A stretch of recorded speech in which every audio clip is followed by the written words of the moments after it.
तुम्हाला माहीत आहे का, 10,000 पायऱ्या असणाऱ्या ह्या अद्भुत सिद्ध पर्वतावर आजही दत्तगुरू तपस्या करत आहेत. हे स्थान तुमच्या सर्व मनोकामना पूर्ण करते.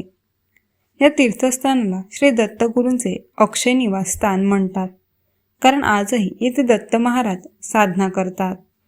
येथे पहिल्या पायरीजवळ हनुमान यांचे दर्शन घेऊन मगच नारळ फोडून साक्ष देऊन पर्वत चढण्याची प्रथा आहे, कारण चढण्यासाठी बळ हे मारुतीराया देतो. येथे 5,000 पायऱ्या चढून पहिल्या टूक डोंगरावर आदिशक्ती अंबामातेचे दर्शन होते. हे शक्तिपीठ असून येथे मा सतीची नाभी पडली होती अशी मान्यता आहे. या अद्भुत पर्वताच्या दुसऱ्या व सर्वात उंच माथ्यावर नवनाथपैकी गुरु गोरक्षनाथ यांचे सिद्ध दर्शन घडते.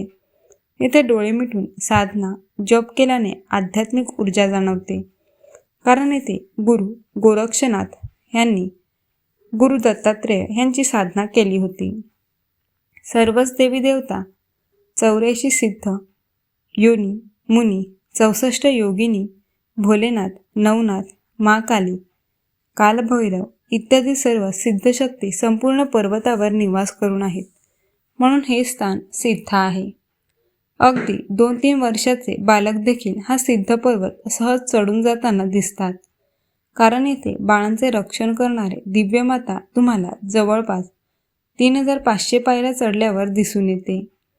तुमचा योग असेल तर प्रत्यक्ष आजही दर्शन देते बरं का. काही भक्तांना येथे रात्री काही प्रकाशपुंज आकाशातून मंदिरावर पडताना देखील दिसले आहेत.